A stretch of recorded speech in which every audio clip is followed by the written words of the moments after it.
I'm almost 30, but my life is loneliness, locked in four walls. I try not to communicate with anyone because I'm afraid of meeting the wrong people. We are not talking about scammers or robbers, but about those who exist on the edge of reality.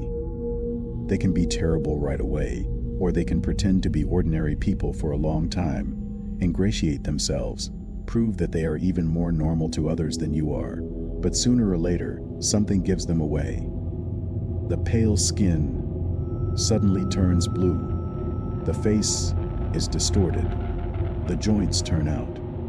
And these creatures stick to me by themselves, as if they consider me one of their own. That's why I try not to make acquaintances, keep a low profile, and live as a quiet loner. These people seem to be attached to places where something bad has happened. Disaster, accident, painful death. In a big city, death is a common thing, so I see them everywhere. Literally, every day. I call them sufferers. I don't know what they are. At first, it seemed to me that these were the souls of dead people, but then I realized that they were more like something that was born at the moment of death. The sufferers are some kind of mocking embodiment of a terrible death, a caricature of human agony.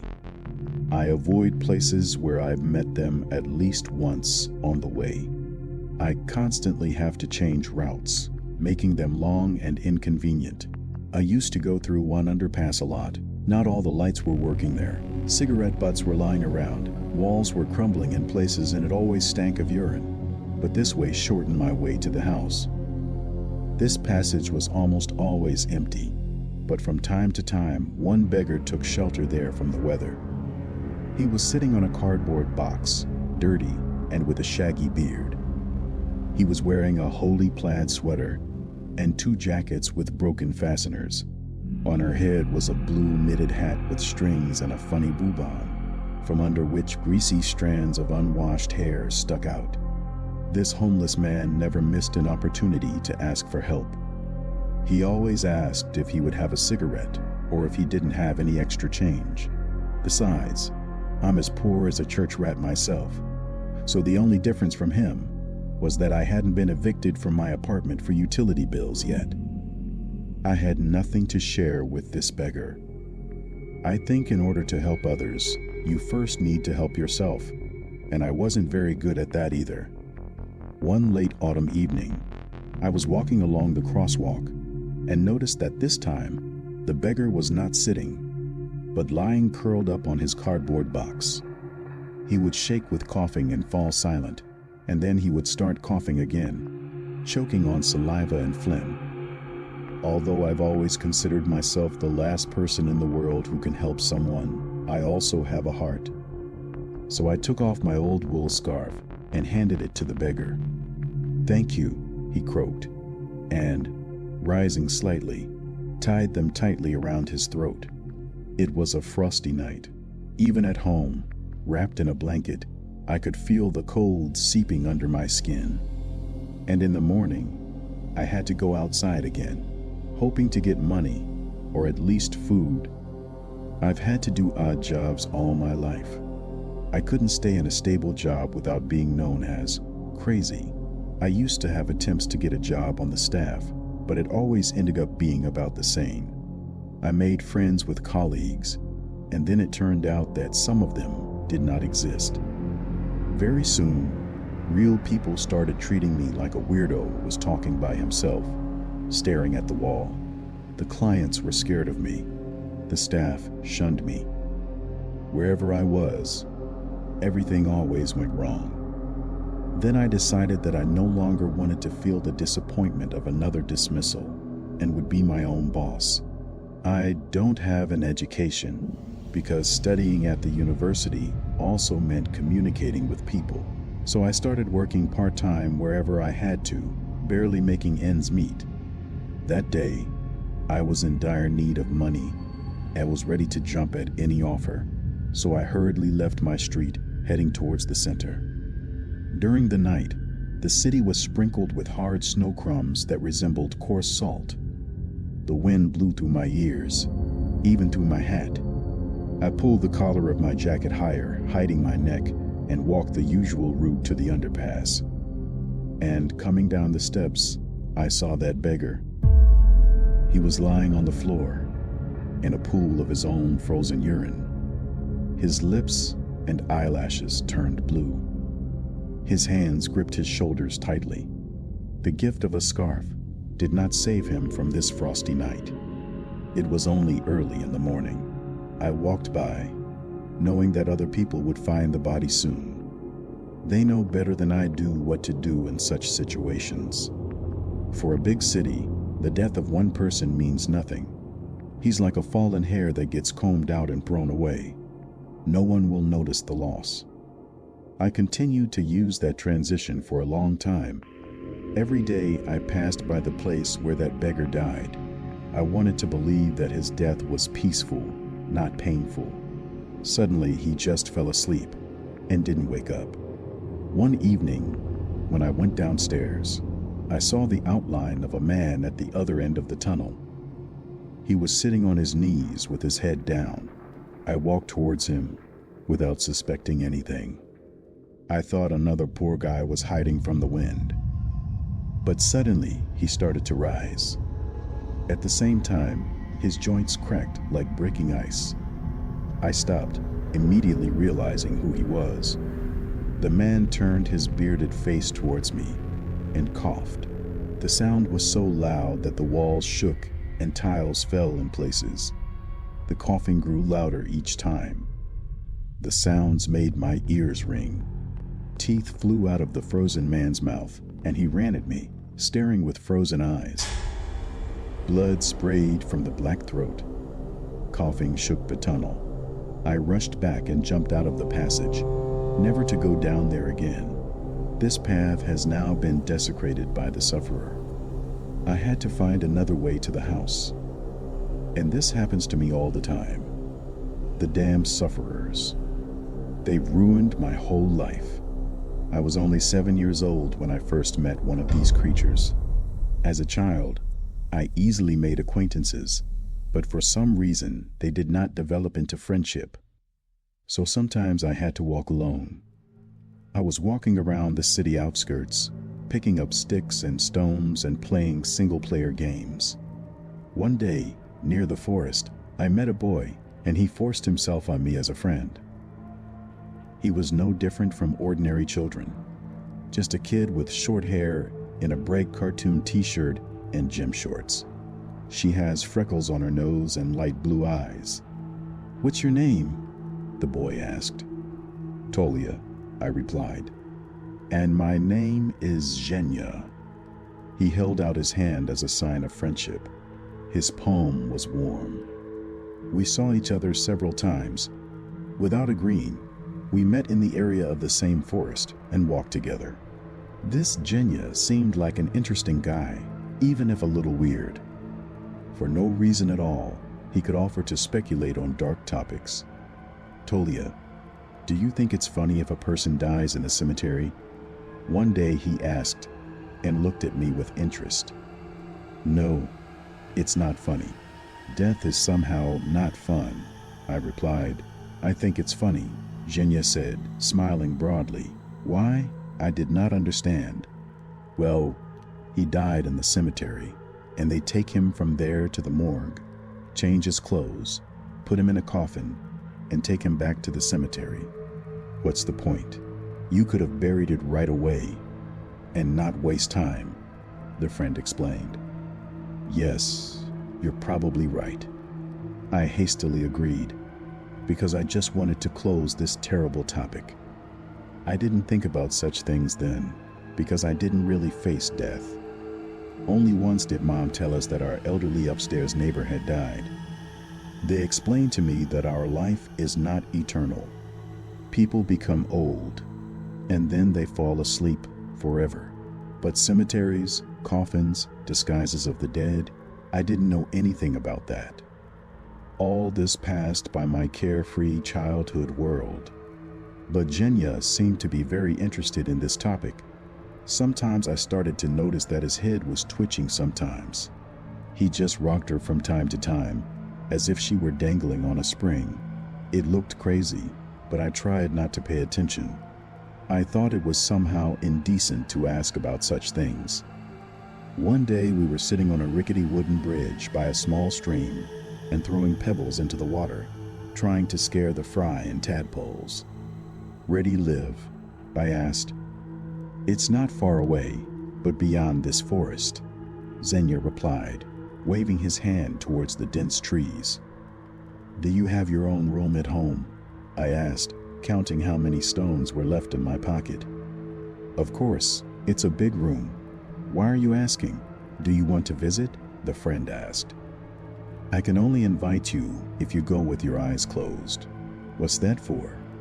"Why else would I be surprised? But so that I wouldn't remember the way," Xenia answered without explaining the meaning of such secrecy. But for some reason it seemed to me that it would be a funny game. I promised not to open my eyes and kept my words. I walked with my eyes closed, covering my eyelids with my palms, and Xenia guided me from time to time, holding my shoulder. We were walking along one of the forest paths. I couldn't see anything, but I could hear the light wind swaying the tree branches, birds singing and insects buzzing. I could hear my friend's voice in my ear and hear the sound of his footsteps behind me. And if he stopped talking, I felt terribly uncomfortable, as if I was the only one lost in this thicket. "Xenia, are you still here?" I asked, confused once again. I'm here. "Careful, there's a bump ahead," the boy prompted, and I carefully shifted my legs. It went on for a long time, and I started to get tired of this game. I could feel my feet getting tired, my eyelids aching from exertion, and my stomach starting to ache, demanding a portion of lunch. "Everyone, come," finally said Xenia. "Just don't open your eyes yet." I stopped. The boy walked forward and noisily pulled on something iron. The hinges creaked. Not the gates, not the old doors. Xenia took me by the shoulder again. "We're passing through. Just walk slowly. There's a staircase ahead." I felt like I was in a dark and cold room.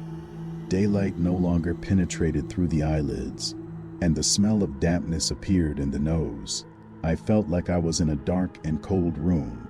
Daylight no longer penetrated through the eyelids, and the smell of dampness appeared in the nose. I carefully descended the small steps, following my friend. Sand crunched underfoot. "Go quietly, quietly, or you'll fall and break your neck," Xenia said. And then he said it again, right in my ear. "You'll fall and break your neck." The voice echoed in the walls.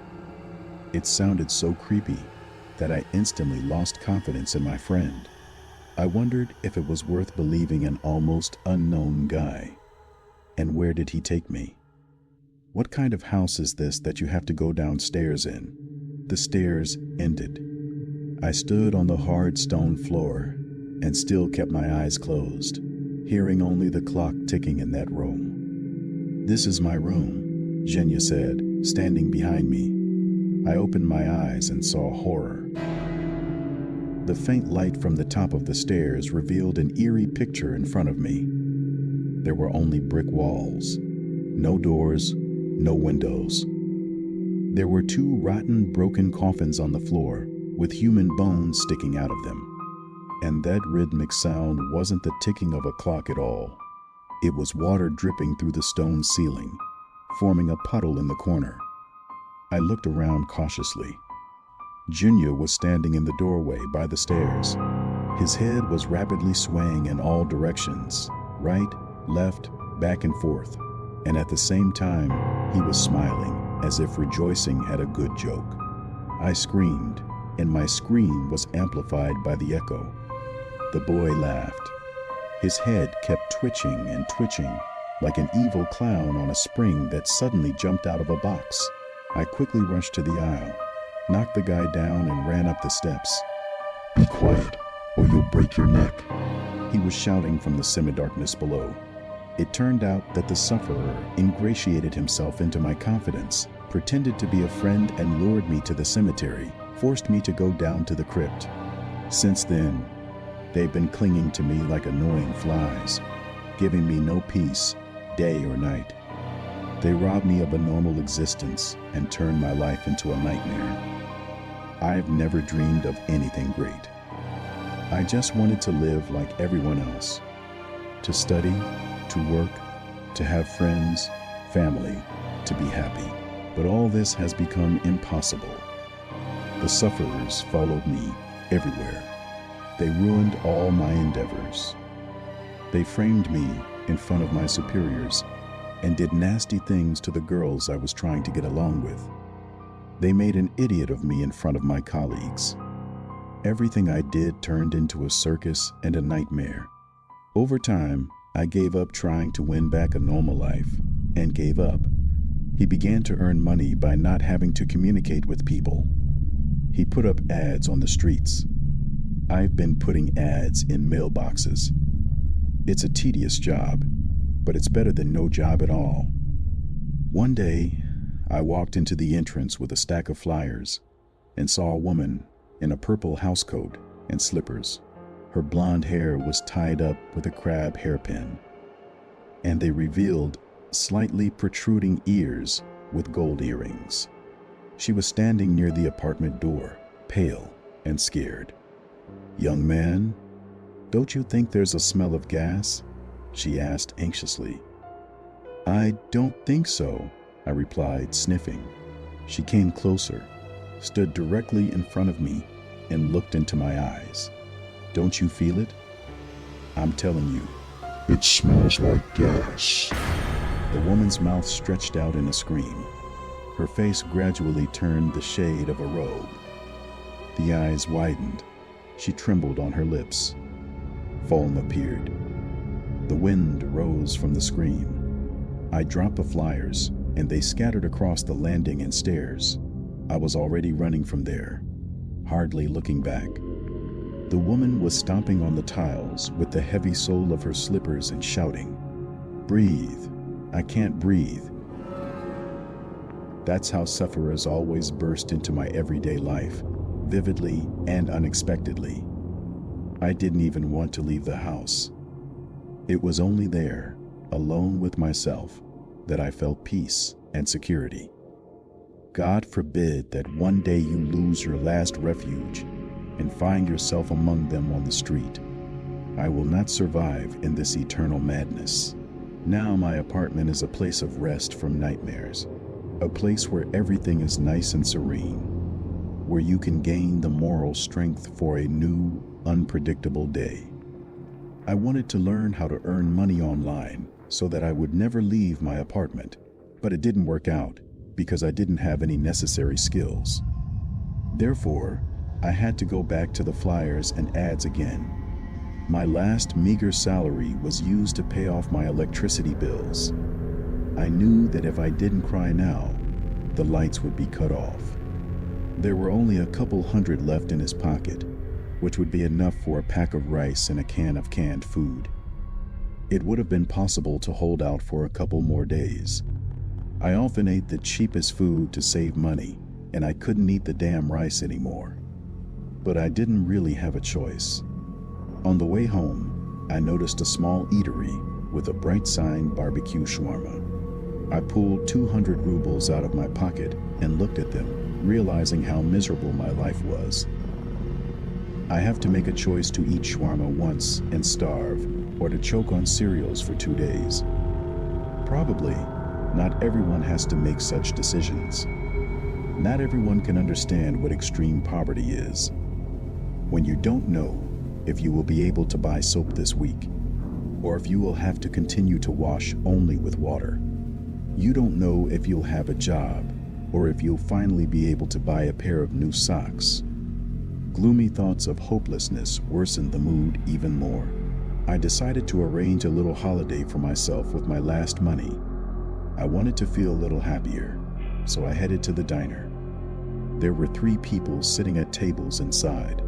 A girl in an apron, about 25 years old, was standing behind the counter. I looked suspiciously at her face, as I always look at strangers. She frowned in response, expressing perplexity. "What do you want?" the diner worker asked, wiping her hands of a towel. "One shawarma, please." "Classic," I said, abandoning my paranoia. "Is he himself here?" the girl replied, taking out a tea box. I finally answered, feeling the hope of a little pleasure fill my soul with warmth. "That'll be 210, the girl replied, taking out a tea box. "And if it's sugar-free?" "Huh?" I asked, confused, lowering my eyes. "I only have 200. "Okay," the employee said, clicking her tongue. "Give me your 200 already." While waiting for an order, I chose the furthest table and sat away from everyone. I was tapping my foot nervously, afraid that I would be interrupted and not allowed to eat in peace. Why is this kind of life exhausting? In eternal expectation of a trick. My intuition was right. A short, plump man got up from a nearby table and came over to me. I looked up, hoping that this man would just ask permission to take the napkins and leave, but no. The man stood silently. His face suddenly turned red, as if from boiling water. The skin blistered, then wrinkled, and began to peel off, exposing the red meat. I jumped up from the table, intending to run away, but suddenly a diner employee appeared next to me. She pushed the sufferer in the side and said, "Hey pig, get out of here." And to my surprise, he obeyed, looked at the girl in confusion, lowered his head, and went to the exit, dripping molten skin on his shoe. By that time, all the visitors had left. It's just me and the diner employee. Did you see what happened to him? "Yeah, it's hard-boiled," the girl answered, placing a plastic plate with shawarma and a cup of tea on the table in front of me. I continued to bombard her with questions. "He comes here a lot. Every day," she grinned. "And you're not afraid?" "And what will he do to me?" the employee replied, wiping the nearby table. "Do you see others too?" I persisted. "I see it, of course," the girl answered as if it was something ordinary for her. I couldn't believe that I had met a man who had also seen the sufferers and was not afraid of them. Honestly, I've never tried to check how dangerous they are, so I just ran for my life. I just opened my mouth to ask the next question, but the girl tapped her wrist with her finger. "I'm sorry, I have work to do," she said, and turning away, he looked at the girl and wondered how she managed to stay so light with this curse. As I was leaving, she called after me, "You come back sometime." "Yes, thanks for the sugar and everything," I replied, leaving the diner. And I've always dreamed of meeting someone like myself, someone who would understand my fears and pain. So now, as soon as I could scrape together an extra couple hundred, I immediately rushed to that diner. Julia, that's what it said on the badge that hung on her work apron. And this girl always greeted me with a friendly smile. Sometimes the fat guy would sit in the diner. He looked at me, then at Julia. His face was twitching angrily, and sometimes bubbles were blown off and burst on his cheeks and nose. But he didn't come near me anymore and didn't bother me. When I came back, I took all the change out of my pockets and said, "Shawarma and cheese pita bread." And tea without tea. "Okay, everything will be fine now," the girl said, realizing that I was missing. I was still hesitant to ask her personal questions. About her, about our fate. Shyness got in the way, but I really wanted to get to know each other better. I was hoping she might teach me how to live with it too. I sat at a table and watched the customers. There were 3 of them that night, including the big guy. The young guy did not take his eyes off the phone screen, and the dark-skinned man greedily ate his white bread. No one was paying attention to the guy at the next table, who had bubbles on his face. I also decided not to look at him, so as not to spoil my appetite. And when he had finished the last bite and finished the tea, he returned to the girl behind the counter, wanting to get at least a little of her attention. "Do you know what happened here?" I asked. "What are you talking about?" She replied, raising an eyebrow. "Well, these..." I cautiously shook my head in the direction of the big guy. "They show up where something happened." "Oh, you mean that," she said, and pointed at the ceiling. The hot water pipe burst, and the door jammed from the heat. "That's why we all boiled in boiling water." Those words made my ears pop, but I was still hoping that the girl had just misspoke. "I'm sorry, did you say?" "We're all..." the diner worker repeated loudly, and in the same second the masks were thrown off. Her skin was red, swollen, and peeling. Wet hair fell from his head in clumps, and the diner was filled with screams. Everyone who was there screamed in unison. A fat man, a guy with a phone, and a dark-skinned man. Suddenly they turned into red pieces of meat. The skin hung on them only in fragments. The department was steaming heavily. They waved their arms, choking on their own screams. The girl I liked so much turned out to be the same as them. In a panic, I rushed to the door. I hit my shoulder until my joint hurt, but I couldn't open it. He thought with his knees, punched with his fists, and again with his shoulder. And the sufferers were screaming all the time. And finally, the door opened. I jumped out into the street and ran, looking back just once.